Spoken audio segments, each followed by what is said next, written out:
When the Legends Died, Chapter 40.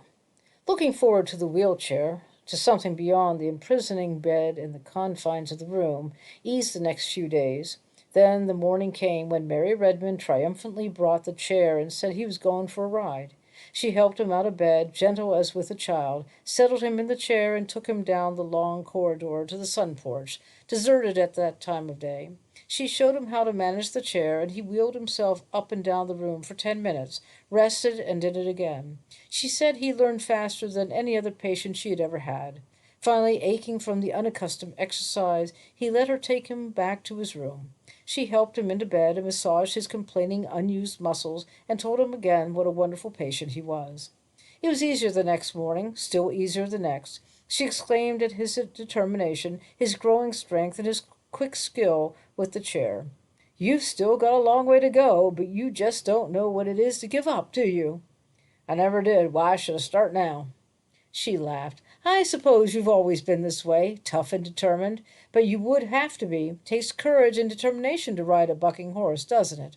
Did you always know how, or is it something like learning to walk again that you have to learn?"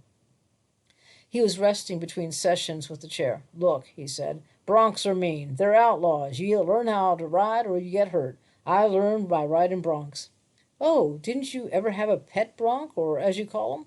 "A pet bronc!" He laughed at her. "I just told you broncs are mean. They're not like dogs. Give 'em half a chance, they'll kill you."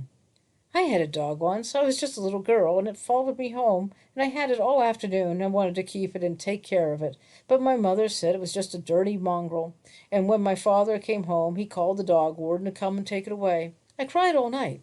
"Over a stray dog? Don't you know what it's like to grow up without anything or anyone to love and take care of?"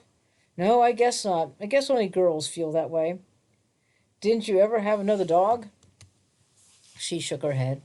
"I finished school and went into training." She shrugged. "Some get married, some turn into sour, cat-loving old maids, and some just try to help people. I guess I'm that kind." She laughed self-consciously. "Besides, I don't like cats. They're too independent."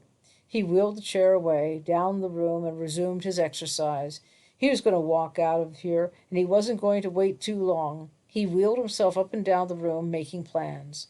Tuesday came. Mary Redmond was off duty, and he called another nurse to bring the chair and to help him into it.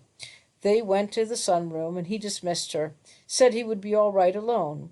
When she had gone, he moved the chair to a place where he could grasp the window frame and lift himself out of the chair and onto his feet. He stood there for several minutes, then sat down and rested and did it again. His legs were weak and his hip joints stiff and painful, but he took a few tentative steps, holding to the window frame.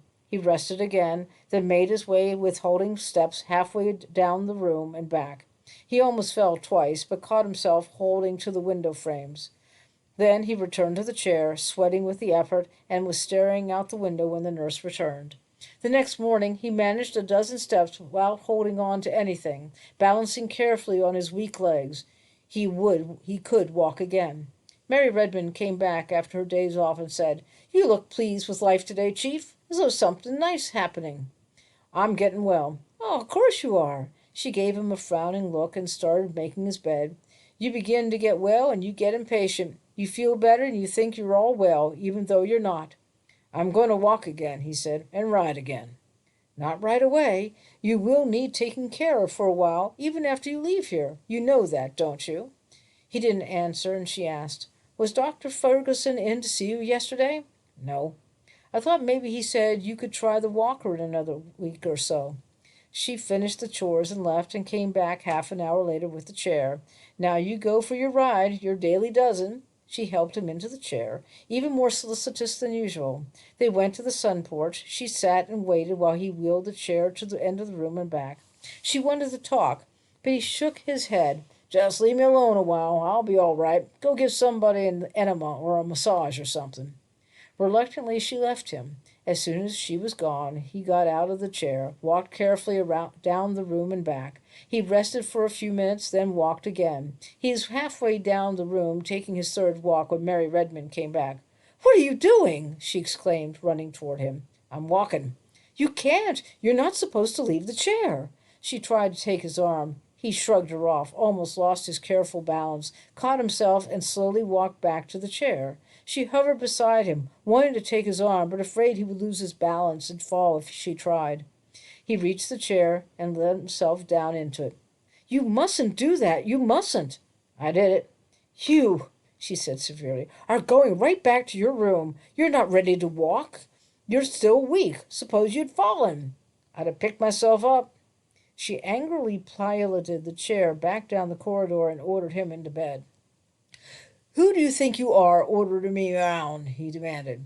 But he let her help him back into bed and lay there, expecting her to calm down, give a massage, and admire his achievement. Instead, she took the chair and left the room, bristling with indignation.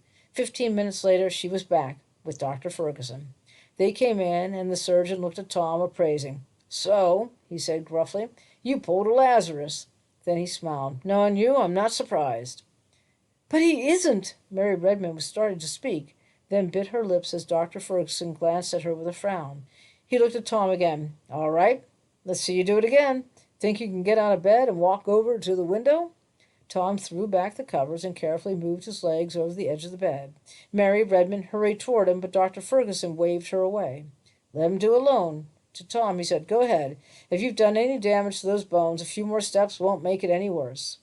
Tom felt for the floor and stood up. He was still tired from his walk on the sun porch, but by watching each step and balancing carefully, he crossed the room to the window, turned, and came back to the bed.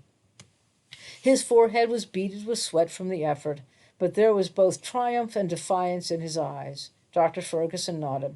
"Not bad. Not bad at all. You're a week ahead of schedule." "How soon can I get out of here?" Tom demanded.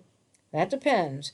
If you tried to walk out of here today, you'd fall flat on your face in 10 minutes. Your muscles are still weak. Right now, you're walking on sheer willpower and your sense of balance.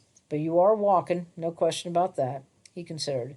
"Before I can release you, I want some x-rays, and I want to run a few tests. That'll take a few days. Meanwhile, you can get those muscles toughened up and those legs working a little better. Just being in bed as long as you have takes a lot out of anyone." "How long?" Tom insisted. "Well, let's plan on next Tuesday or Wednesday, unless the pictures or the test show something. How's that sound?" "All right."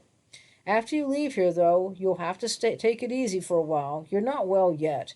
You'll need a few weeks in some place like a convalescent home, where you can walk and rest and be well taken care of. We have a list of good places at the office. I'll tell them to send the list up." He held out his hand. "Stout fellow." They shook hands, and Dr. Ferguson started to leave, then turned back and said, "I'll set the x-rays up for tomorrow. Then we'll set up the other tests."